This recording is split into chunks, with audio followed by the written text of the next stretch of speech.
If somebody was to ask you now how you're feeling, would you tell them the truth or just tell them that you're okay? In Ireland, 42% of adults are affected by mental health issues. And even though it's something so many of us are affected by, it's something many of us find hard to talk about. For years, there's been a social stigma around mental health in Ireland. In previous years, the term when someone died by suicide was commonly referred to as committing suicide. This comes from the act of committing a crime, because dying by suicide was actually illegal in Ireland up until 1993. People who died by suicide were buried in separate graveyards.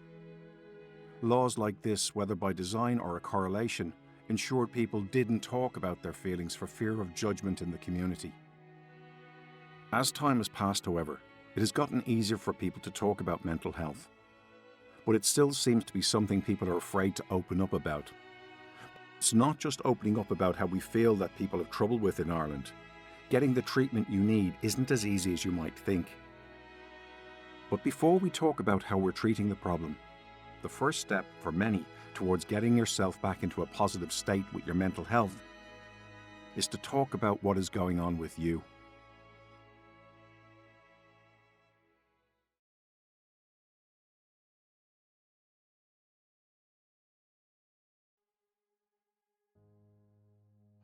I think it was kind of when I started to hit puberty. Like, we moved around a lot. I could remember just being like not being sad, but just feeling like I was different. I come from a nice house, 2 parents, sisters, and everyone's like, what have you got to be upset about, or what have you got to be depressed about, like, you know what I mean?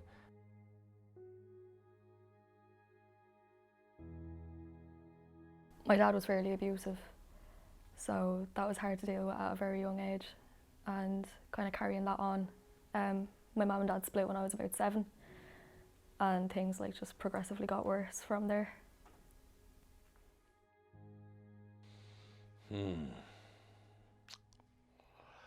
I'd say that I've been having mental health problems nearly all of my life.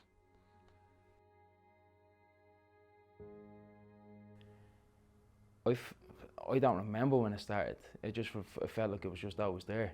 It wasn't until I got a kind of a feeling of being away from it that I realised I was living depressed.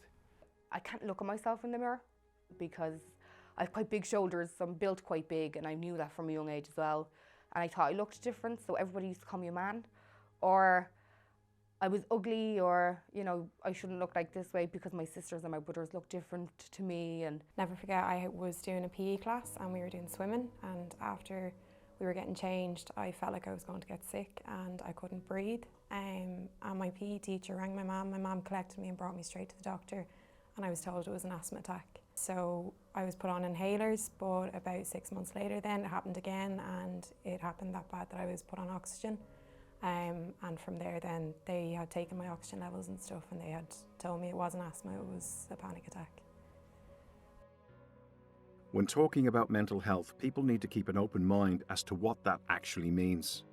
One of the reasons why there's still a stigma around mental health is because so many people label it as just one problem. However, when people refer to mental health, it could mean hundreds of different diagnoses that can be classed as a mental health disorder and range from minor to severe. Kind of started after I gave birth to my son, but I thought it was just the baby blues. That I wasn't the best mother, I couldn't do what I could for my son, I wasn't going to give him all that he deserved. Just all that stuff going through my head.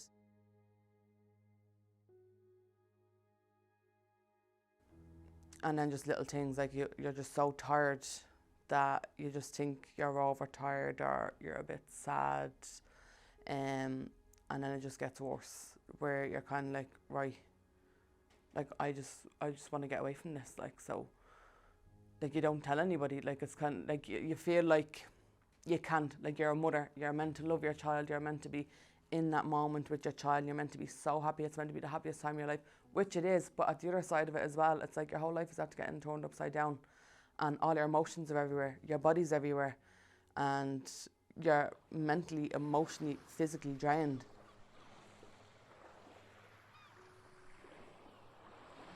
When women do experience depression, I think they're afraid that people will think they're a bad mother.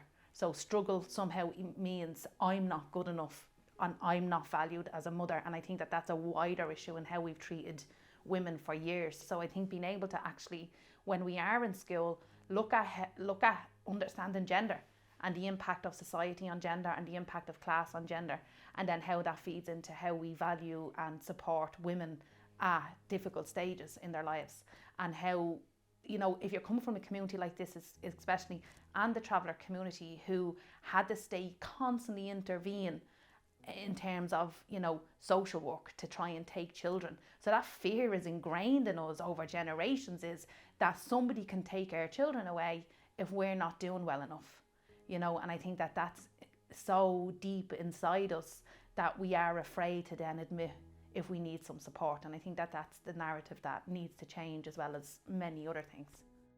Our mental health can be affected by so many different factors in our lives. For some, it can be becoming a parent. For others, it can be working in the wrong environment. But for Danielle Carroll, the thing that affected her mental health the most was losing her home.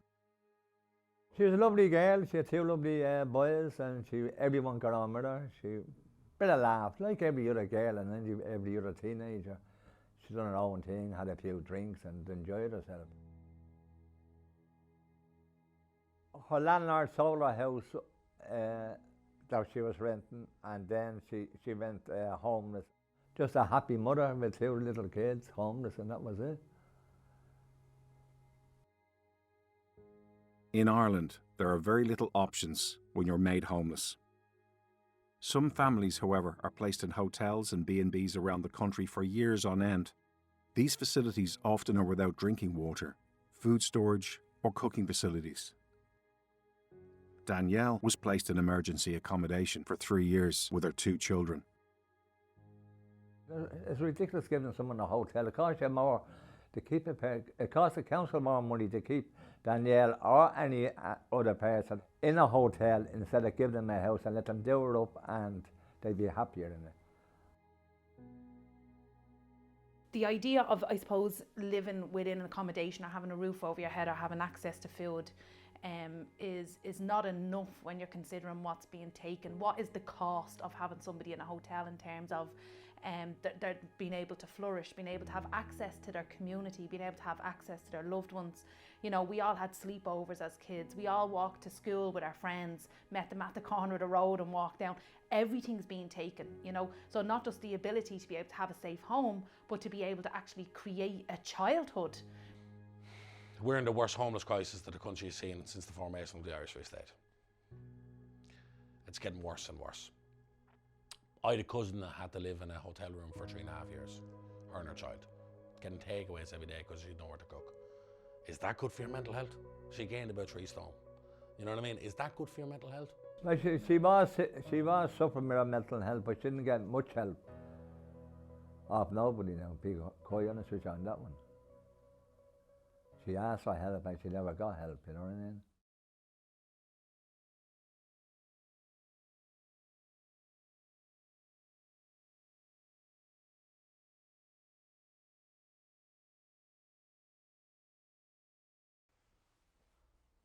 Interview, take 1.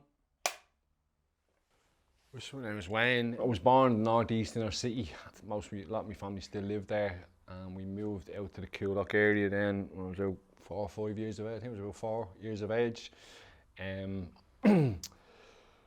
bit of a checkered history, you know, but to kind of give some context of how I went down that road, if I was kind of have to look at the early childhood start that I had, you know.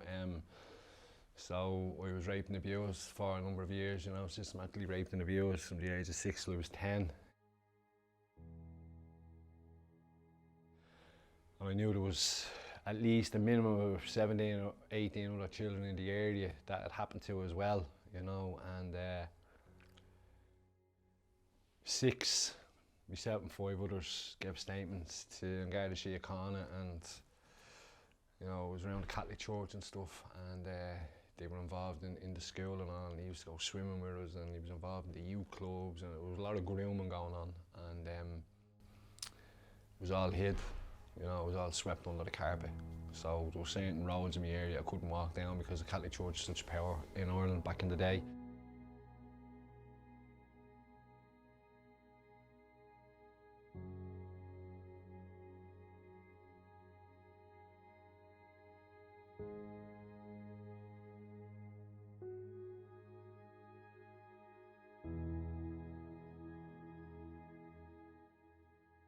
The abuse these children went through is unthinkable, and for years nobody was held accountable. The suicide risk among child sexual abuse victims is greatly increased compared to other forms of childhood trauma. Not only were they dealing with the trauma of what happened to them, many of these children were attacked within the community when they tried to speak out due to the power the church held over Ireland. In Wayne's case, when he came forward to the Gardaí about the abuse, the priest was informed of the allegations and began to intimidate him and his family. The priests, you know, would pull up in cars and tell me that if I didn't retract what I was after saying, I'd be taken away and put in homes, and no one would know what had happened to me and stuff like that. And when you're 6, 7, 8, 9, 10 years of age, I don't know about anyone else, but I couldn't regulate my emotions. I couldn't even identify what was going on with me. I just knew I was feeling a certain way, like, you know what I mean? And I felt different. I mean, outside the family institution, you know, what's the next kind of biggest institution where you think you should feel safe? The education system, the church, and Garda Síochána, you know, and they were the three that, you know, had ostracised me and wouldn't believe me, other than my family members. No one wants to do anything about it. Well, I'm not gonna let anyone hurt me again. Man, woman, child, mentally, physically. Wayne went on to become a well-known crime figure in Ireland. He was heavily involved in the sale and supply of heroin and ecstasy in Dublin.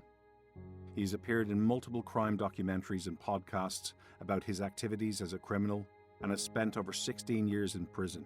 The first time Wayne was in prison was for an incident where a man died when he was shot by a gun that Wayne was holding, and he served 10 years for this offence.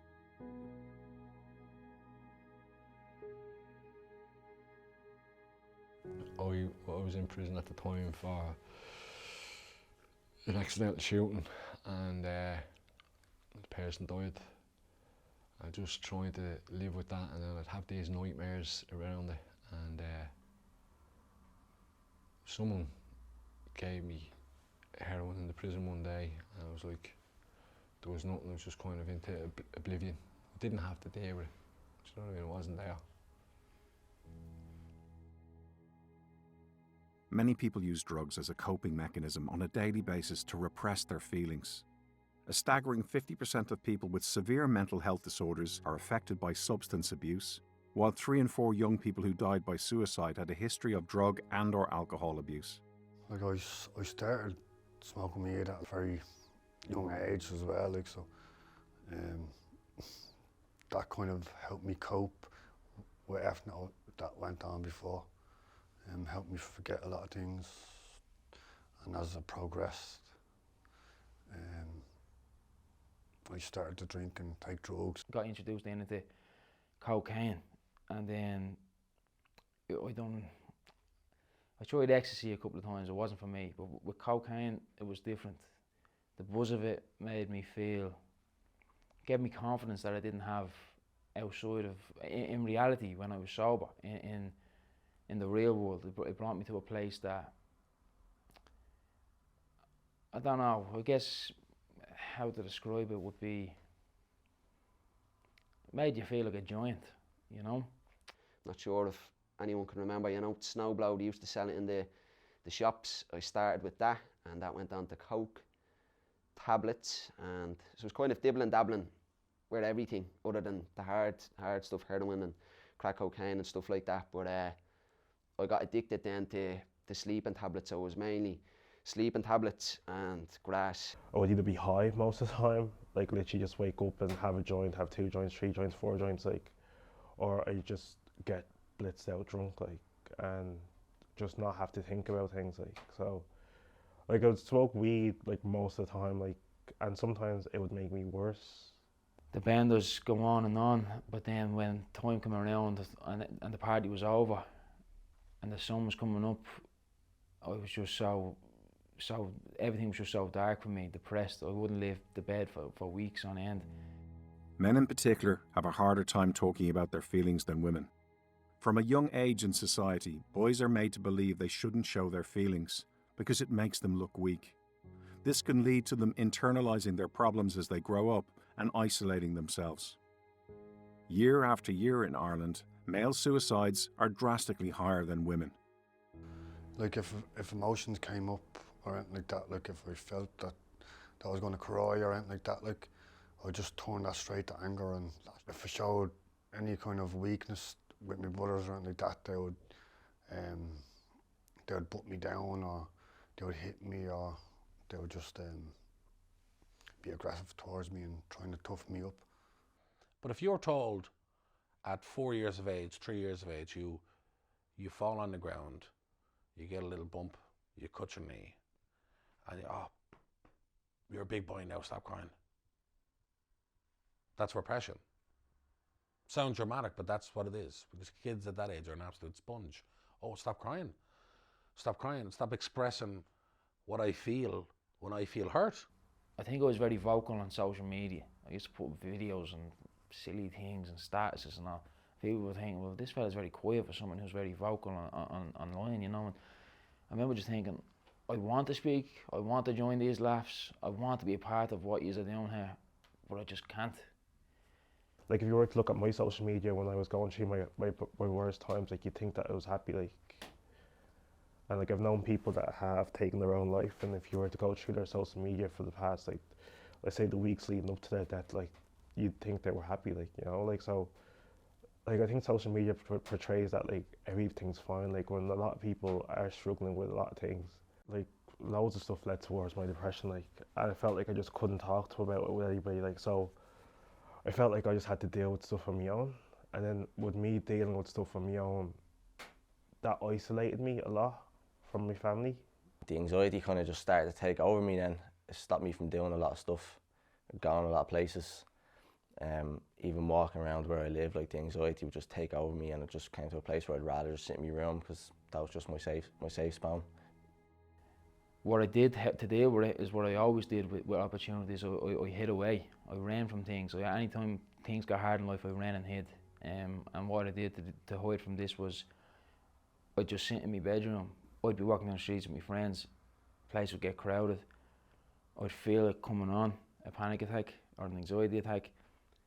And I'd say, lads, I need to go home. And they'd be looking at me saying, what's wrong with you? One of my friends, I was in his house one time, his light was flickering.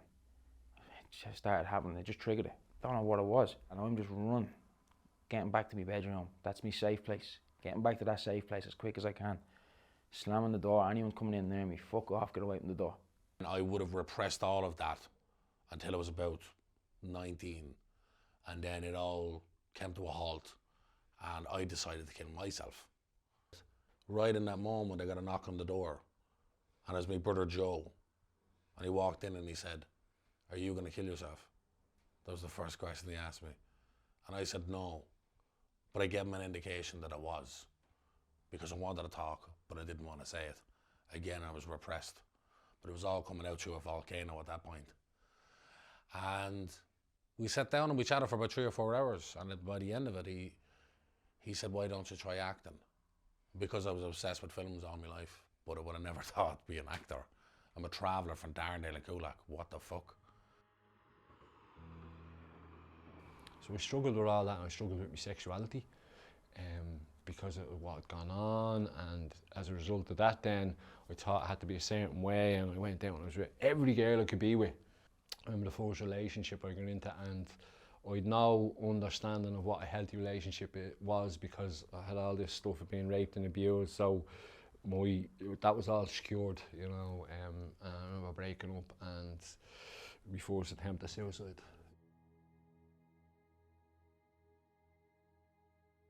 Again, it was no way to live, so I just said, something has to give here, you know what I mean? There has to be a turning point here.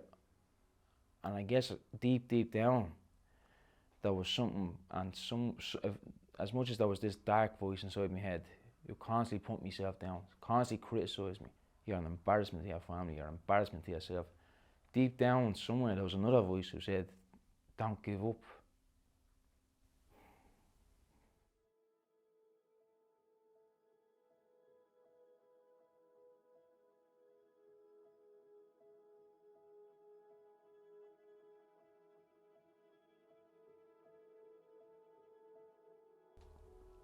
Like out of the 6 kids initially that came forward, 3 took their own lives.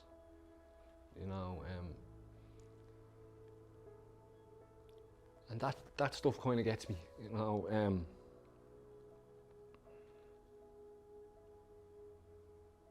they weren't listened to. You know, they weren't believed. They didn't know how to deal with stuff. Again, like my daughter's like a big part of my life. Like, so I felt like I wasn't being 100% with her, and like I'd kind of trade off being sad if I could feel happy with her, if that makes sense. You get me? Yeah. Yeah.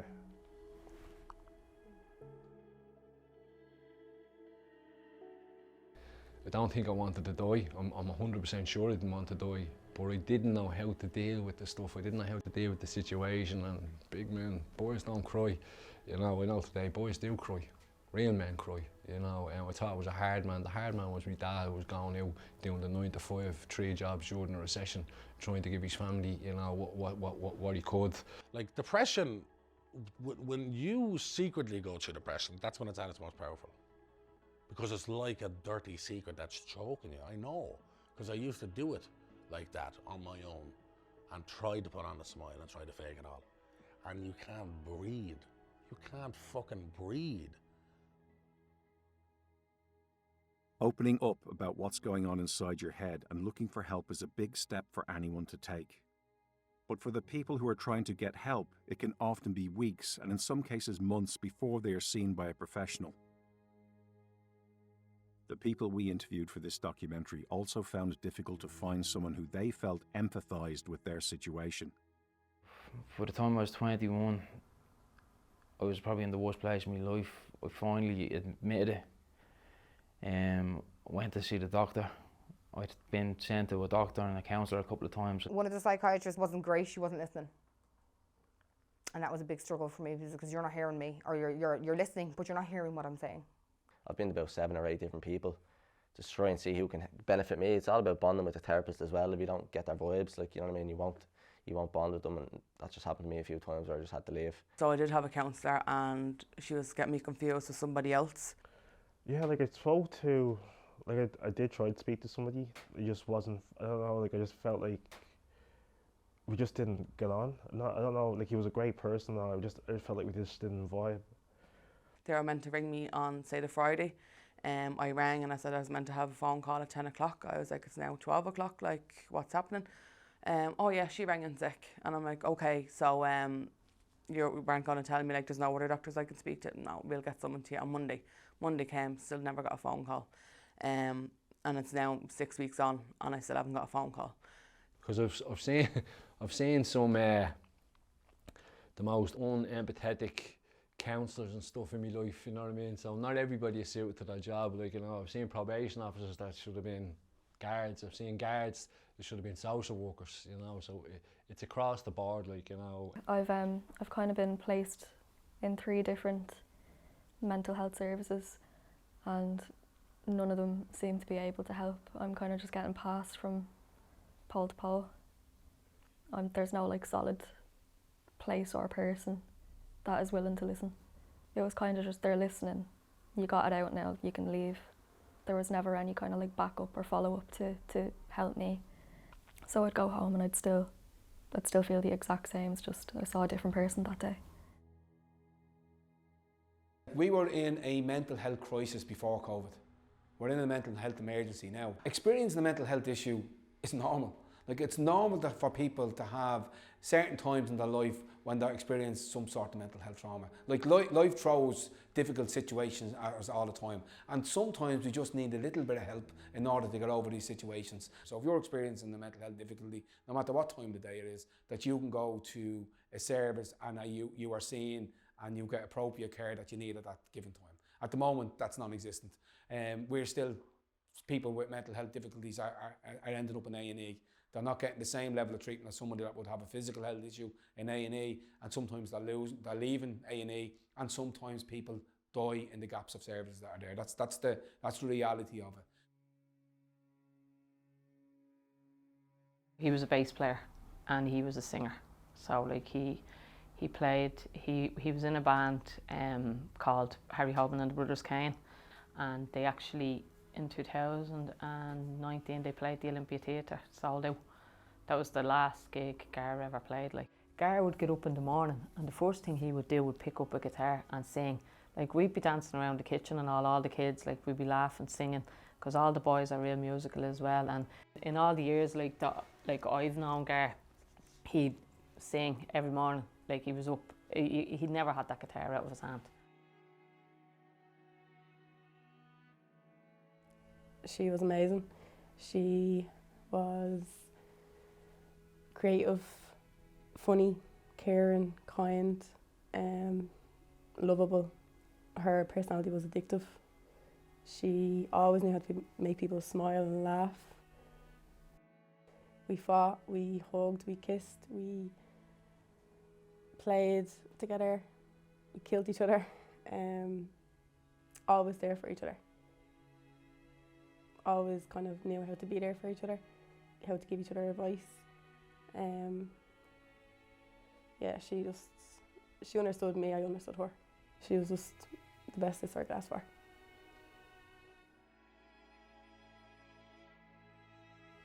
Les, she was so outgoing, so happy-go-lucky.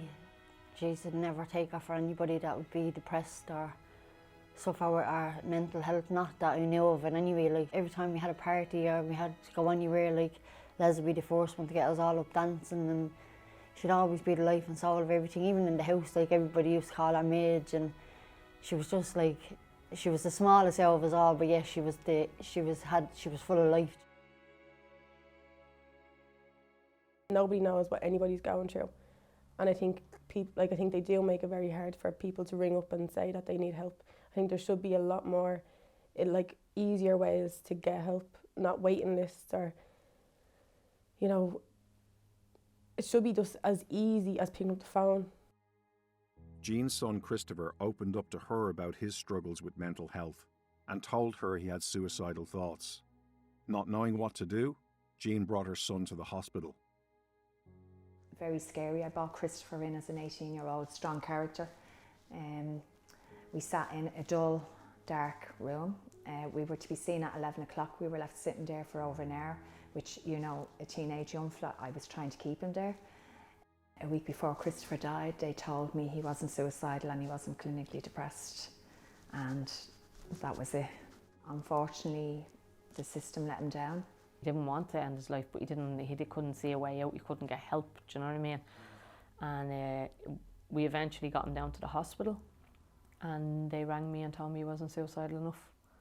And I was like, sorry, what do you mean he's not suicidal enough? And I was just lying there, and he's just screaming at me, please go around and help me, ma, help me, ma. I thought she was at the falling or something, you know, like falling down the stairs or something like that. I wasn't expecting to see what I seen when I went around. And I just screamed, and I ran out, and I was just roaring, sorry.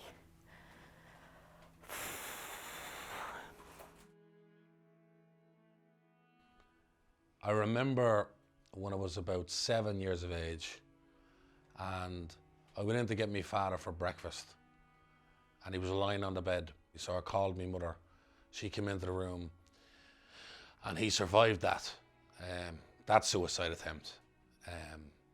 And then we were told he went to a mental hospital.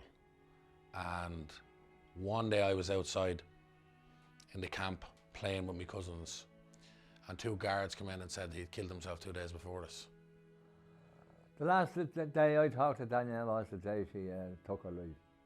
She was outside my house that morning at 6 o'clock. And after that I didn't see her till I got a phone call at 9:45 that night on the 30th of August 2017, and that's where we found her dead. She has 4 grandkids now, do you know what I mean? Like, and she never even got to meet one of them. It's just so sad, like, because she would have been a great grandmother. She would have been amazing. Like, she would have been like myself. Like, we would have been out in parks doing whatever we could with the boys and the little girls, and she just never got a chance to enjoy that part.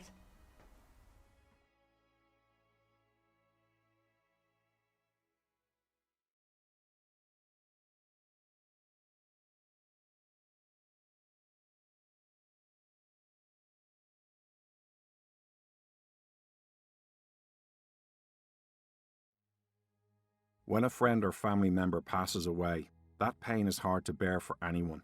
But for families who've lost a loved one to suicide, there is a rawness to that pain that only those who go through it will understand. A lot of emotion. It's just been a crazy 7 years since she's passed. Just really like,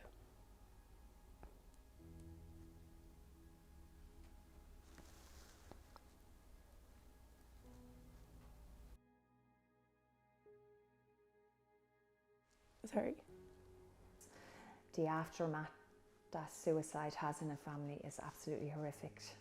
It affected each and every one of my family members in a different way. His eldest sister ended up having a breakdown herself, trying to take her own life, ended up in addiction. His other sister isolated herself in her bedroom, wouldn't come out. I took to the bed for 2 years. Unfortunately, my husband had to keep working, but a few years later he had a breakdown because it got too much. Life is not the same, or never will be the same. Not only for us, for everyone else, people that have sons or daughters who took their own lives, you know what I mean? Your life will never come back to itself. Me and my brother Joe would have went through stigma in our own community because our father killed himself. It was a big taboo. Now, it's gotten a little bit better, not that much better within my community. But if you look at like the Irish suicide rate is pretty high, but the traveller suicide rate is 7 times higher than the national rate of Ireland. 11% of travellers die by suicide, making it one of the highest, if not the highest rate per capita of any people in the world. It's an epidemic, and you see it every week. It's just like surreal, like, sorry. You're just like, how is this happening to me? Like, why did they let him out? Like, he wasn't even out 24 hours and he died. Like, it's just a joke, this country is. Like, the mental health, no one cares. It's an invisible illness and they can't see it. It was last Christmas. I noticed I was not in a really good, just not in a good place myself. I felt like anytime Danielle's name was mentioned or anything like that, I get really upset. I thought about her all the time. And yeah, I just knew like I couldn't do it anymore, like cope with it anymore on my own. I needed someone's help. And I reached out to them in the January and told them like I had lost my sister and I needed bereavement counselling. And the woman on the phone had said to me, well, there's actually a waiting list, your sister's gone too long, it wouldn't be classed as an emergency. Reports similar to the ones highlighted in this documentary happen all over Ireland. These people are being left in serious states of distress and require urgent treatment. Waiting lists have continued to grow, and as long as this problem is not addressed at a government level, it will continue to have an effect on people all over the country. We can't keep putting responsibility on people who really need help to somehow be the answer to that, because when they do reach out, it's not there. And I think we need to be able to fix that. So how can we do better to ensure that we are always a listening ear? How can services do better that when somebody reaches out, they're dealt with there and then? They're not told 2 weeks, 6 months, 3 years. You only have to look at the amount of investment that goes into mental health compared to other countries across the EU. Even the UK are spending 12 to 14% of the overall health budget on mental health. At the moment, last year, Ireland were spending 6.1% of their overall health budget on mental health. It absolutely dropped in the middle of a pandemic, in the middle of a mental health crisis, dropped to 5.1%. There's over 10,000 people waiting on public psychology through primary care at the moment. 8,500 of them are children. Like 8,500 children are currently waiting on public psychology. Early intervention is key in anything, whether that's physical health or mental health. And if you don't get that early intervention at an early stage, the likelihood of the issues that you're experiencing now as a child will exacerbate, will get worse over time if you don't get the service that you need straight away and the treatment that you need straight away. Before COVID-19, Ireland was ranked as the 5th richest economy in the world, while at the same time the country was making cuts to the already struggling mental health service. Top psychiatrist consultant Dr. Lorcan Martin said that Ireland's funding for mental health is perilously low. We only have 500 specialist consultant psychiatrist posts in Ireland. That figure should be closer to 835 to meet the growing demand.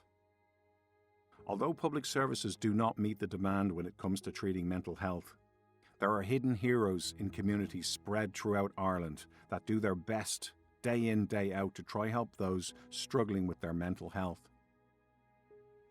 A friend of mine, Frank Stacey from the community, unfortunately had lost his sister to suicide. But he also runs the local boxing club, and he lost one of his young boxers to suicide. So that hit him hard, and he felt a bit of guilt around it, that was there something we could have done. But I had a chat with him and I was kind of going, what could you have done? You didn't know the telltale signs, you're not trained in this.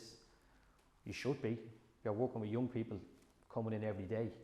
You should have this training. I'm a youth worker and it's compulsory for us. So we targeted certain individuals, the boxing coaches, the soccer coaches, the butcher, John Kilbride, the local landlord of the pub, the kickboxing coaches, Darren Dillon from Kickstart, the choir, literally anyone we could think of. And they all said yeah. So in the March, we got the training going, and we done our first batch of suicide intervention training as a community. Since then, there's been 88 members of the Jobstown community trained as community members. They're not youth workers, they're not social workers. They're mas, dads, nannies, granddads. And now there's a huge amount of people in Jobstown that have the tools to have a structured, educated conversation around suicide intervention and prevention. Nina was actually Christopher's nickname, and when we were looking for a suicide awareness name, my neighbour said, why don't you call her Nina? Need information, need advice. Nina doesn't provide counselling services, but when people contact them, Jean and her team will do their best to put them in contact with a service that fits their needs. Most of the work they do is to promote positive attitudes towards mental health in the community. Well, we do education programmes. We do motivation days, like a couple of times a year. We'd go into schools and into the areas that have kids that are struggling, and we take kids out on motivation days and have motivation speakers coming in. We do Buddy Awards, and the Buddy Award in the secondary schools, the students vote, and it's to vote for kids that have intervened with maybe kids that have been struggling or have been bullied. And we go in with awards. We have a Nina Buddy Bear that we go into the primary schools with. So the kids that have been kind to other kids, we award them at the end of it for their kindness. I worked as a support worker for years down there in Kilbarrack, and the programme was, it's for young men from 17 to 25. Technically women too, but no girls were going on the course. That's just the way it was. And it revolved around three things: exercise, which is great for your mental health, of course, and action, creativity, and I did a lot of the acting with them, and we did med short films, and then mental health workshops.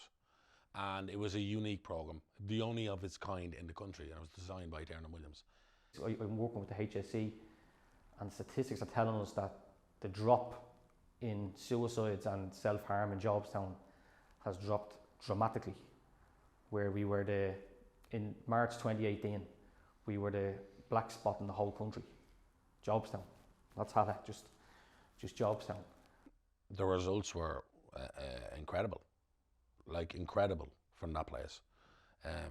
So much so that the HSE wanted to bring it around the whole country and wanted to turn it to design it around the whole country.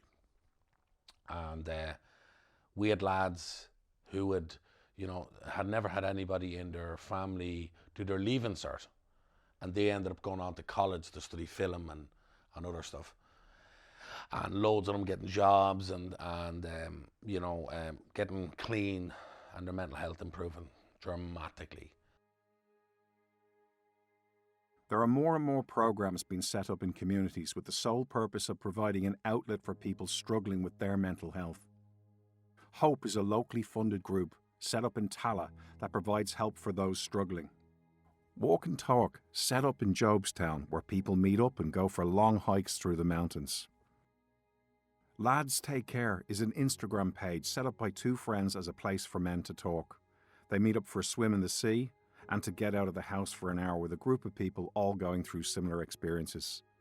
Boxing champion Thomas Carty has also gone and met up with the lads for a swim. Some people's desire to help comes from losing a loved one, but for others it can be the fact they almost lost themselves that drives them to help others.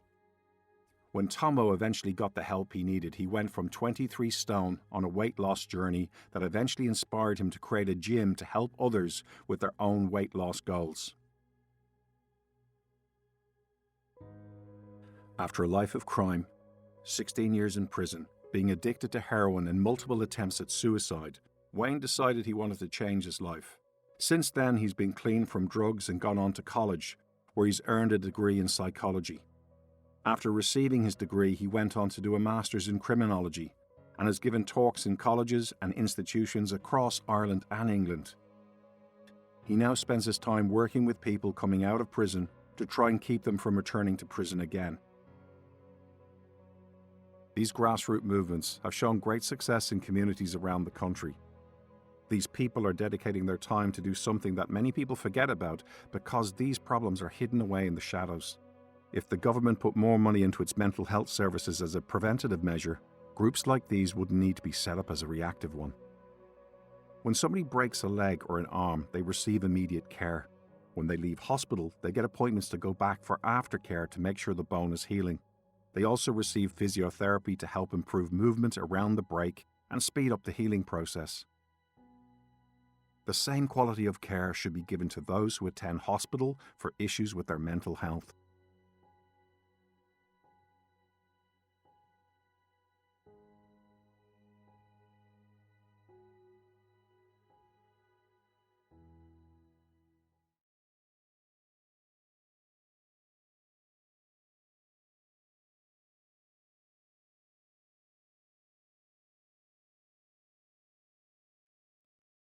All I wanna do is call you, but I don't think you wanna know. You said you're leaving, said it's over. I've been crying, wishing you'd come home. Tell me it's not too late for us. Tell me we got more, I just can't get enough. Tell me maybe you still love me. It's all that I've been thinking of. I only miss you when I'm breathing. Every breath is coming slow. Every day feels like I'm dreaming. But when I get to hold you close, you give me something to believe in. And I need something like nobody knows. I only miss you when I'm breathing. Every breath is coming slow. Don't you hate the way it's over? Don't you hate to be alone? I thought you told me you weren't ready to take the world on your own. Hold me steady, I keep falling. I can't keep going and I can't let go. Hold me up and make it better. Don't tell me you don't wanna know. I only miss you when I'm breathing. Every breath is coming slow. Every day feels like I'm dreaming. But when I get to hold you close, you give me something to believe in. And I need something like nobody knows. I only miss you when I'm breathing. Every breath is coming slow. Lately I've been second guessing every second that we spent alone. All those things you told me, were they all just made up stories? Tell me, did you love me at all? Tell me, were you lying when you told me you were thinking of me only, baby? Tell me, when did you let me go? Have I been holding out for something that ain't there anymore?